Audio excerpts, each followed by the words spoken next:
Hi guys, I am Kenya and welcome back to my YouTube channel. So today I have a book review, okay? So I have The Secret History of America. And this was edited by Mitch Horowitz. And I feel like since it's been edited by Mitch Horowitz, this was easier to read. Now I do have The Secret Teachings of All Ages by Manly P. Hall. And it literally took me a year to get through this book because it was pretty hard to read, you know. So had this. Now this book is just a collection of essays written by Manly P. Hall, and they were just put in this book. I noticed that a couple of essays in this book were actually in The Secret Teachings of All Ages. So if you are someone who is into occult science, esoteric knowledge, metaphysics, quantum mechanics, then you should know about Manly P. Hall. Like, if you don't, like, what are you doing? You don't know about Manly P. Hall? Like, why not? Let's get into the book, okay? So the first part of the book, it was basically about like Native American history and things of that nature. I mean, it didn't really go as deep for me as I wanted it to. Like, they just like glossed over a lot of different subjects and things in this book. But if you are a beginner and you're just getting into, you know, esoteric knowledge and all things occult science, I would say this is a good place to start. So I have my notes in front of me. I have a page and a half of notes. So if you see me looking down, it's at my notes that I wrote down, because there was just certain things in the book that actually jumped out to me that I wanted to share with you guys. So if you haven't read it, it's probably going to be a spoiler for you, or it may just convince you to go out and read it for yourself. But like I said, I'm just going to touch on a couple of subjects or a couple of things that just piqued my interest, you know. So in the book, the island of Atlantis was mentioned. Now we all know the story of Atlantis. You know, Poseidon was the ruler of this island. He had a wife and a mistress, and his eldest son was Atlas, you know. And it was like this civilization that he ran on this island, and then suddenly this island just poof disappeared in the middle of the night. And basically, you know, those people are believed to have ended up in places, you know, in the Americas and in places like Egypt, you know, places where these pyramids were built, and places where, you know, a lot of things happen that are just unexplainable. A lot of places where, you know, people find that the ancient technology or certain things is just unexplainable. So it was also mentioned that the natives believed that the phoenix, you know, a phoenix is a bird, represented the heavens, and then the serpent basically was the bridge between earth and the underworld. So again, if you go back to the story of Atlantis, we all know about the underworld, and I think the underworld was what, the halls of Amenti. So if you're really into all that like ancient stuff, then you would know about that. And you know, the natives had this symbol, you know, that they worshipped. I won't say worshipped, but there was a symbol, I want to say. I'm going to just call it a symbol because I don't really know the correct way to call it. But I'm not sure if I'm going to say this right or pronounce it right. But I'm going to put it here for you guys to look at. It's called the Quetzalcoatl, okay? Quetzalcoatl. Quetzalcoatl. Listen, don't get me to pronouncing it wrong. This entity, I'm going to call it an entity, was basically a serpent, but it had wings on it. So a serpent, but it had wings on it. And this was like an entity that was highly regarded with the natives or the South Americans. And this reminded me so much of Het Heru. If you know about Het Heru, the Egyptian goddess, also known as Hathor, and sometimes known as Isis, you know. So let me tell you about Het Heru. I'm just going to refer to her as Het Heru. Het Heru is sometimes depicted as a hippo with the wings, a falcon with the wings, a cobra with the wings, or a lioness with the wings. And I even read sometimes a cow with the wings, but the cobra with the wings, that literally stood out to me. So I thought that was interesting. It was also expressed early on in the book that the Chinese were here about 1,000 years before the Spanish settlers came here, or even the Moroccans came here, settled in the New World. So if you know anything about history, we all know that Morocco was here before Christopher Columbus showed up. But it's saying that the Chinese were here way before, which is believable because I have heard and have also read in a few books that the native people are like a mix of Chinese and the native people here, hence how the Eskimos have a certain look to them. So that's explainable. And the Chinese are very spiritual people. You know, I hear that China is very spiritual. You know, even like when I was working as a property manager, a lot of the residents were Chinese, and they would tell me a lot of like their spiritual practices, and they have things where they burn Joss money or ancestor money. So the Chinese are very spiritual, so I can believe that the Chinese were here way before, you know,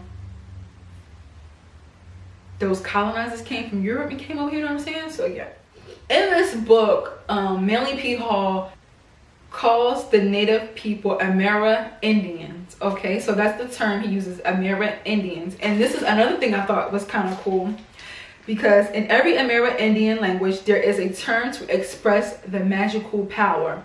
So magical power is a thing, you know, being able to have that chi, you know, or, you know, being able to conjure up some stuff, you know what I'm saying? Among the Iroquoian tribes, it's called Orenda. So that magical power is called Orenda among the Iroquoian tribes.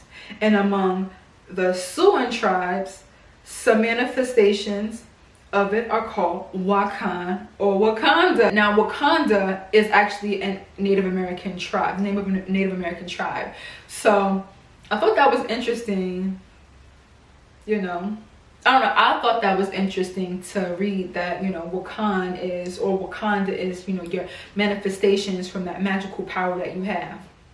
So the native people were very civilized. They didn't believe in capitalism, because if there is capitalism, that causes crime and murders and things like that. So if everybody's on the same playing field and everybody's, you know, afforded the same opportunities, the same amount of food, the same amount of water, the same amount of clothing, the same amount of housing, there will be no need for wars and fighting and thievery and just all types of heinous crimes. That's how they kept their civilizations together. So they had something called the League of Five Nations, where a bunch of Indian tribes came together, where the Indian tribes came together. There was like a bunch named that I can't remember offhand in the book, but they came together and they would meet with each other so that they could keep peace among all the tribes in, you know, a particular area. And I found that kind of interesting because Woodrow Wilson, who was the president of the US between 1911 and 1913, he proposed something similar as the League of Five Nations. And in 1945, the official United Nations was established. So the United Nations was a model, you know, a way of life that the native people in America used, that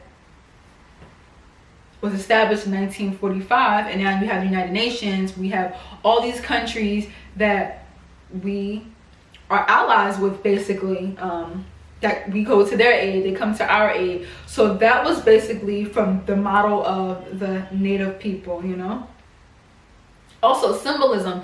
In the book they talk about how symbolism has changed over years. What symbolism once was is basically not what it is today. And one of the things is the swastika. Okay, the swastika. So I already knew about the swastika meaning something totally different back in the day, but I didn't exactly know what it meant. And so the swastika comes from the Sanskrit word swastik, and it basically symbolizes good luck. So the swastika is for good luck. And also there's so many other symbols like the halo that you hear about, like, you know, angels wear halos, that represented something differently back then. Also the pitchfork represented something different. And so there's so many other symbols, especially in the Bible, that have been, you know, that are now Christian symbols that weren't really Christian symbols before. Before the colonizers got here, the way the native people operated, like I said, there was no capitalism, so there was basically no crime. And I read that they actually built a jail and there was nobody in jail for 2 whole years. Nobody committed crime because of this, their universal laws and the code of ethics that they all live by, that people just respected each other, and there was just nothing, everybody just got along so well. So there was no need for anybody to commit any crimes, to even go to jail. So the jail was vacant for 2 whole years. So then Manly P. Hall, like the next part, it goes into Europeans. When Europeans started to come here to the Americas. So the Europeans, they left the old world to come to the new world, but they brought their old ways and their old ideas to the new world. Say for instance, I'm in New Jersey and I'm just like, oh, I can't stand this place. I'm about to go. I'm about to move to Texas, start a new life. But then I bring my old mindset from New Jersey to Texas, and it's just like I just moved, but my whole mindset is the same.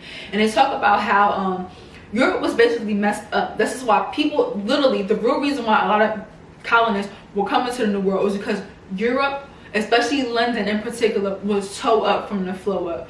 Now, they talk about how they ruined Europe by, you know, building up cities, high-rise buildings, digging up all the dirt and the grass, putting concrete and tar over the ground. Like, that's not a natural way to live. Or when you are like a nomadic type of a people, you're moving, constantly moving from one place to another, one place to another. You know, you have animals that are grazing the land, you know, they're eating the grass, like you're planting, and all the things that the natives did that Europeans call uncivilized is what preserved the land. You know, this is what preserved the Americas. And the same with Africa. This is why they had to go over to Africa. King Leopold of Belgium and many others, the Dutch in South Africa, you know what I'm saying?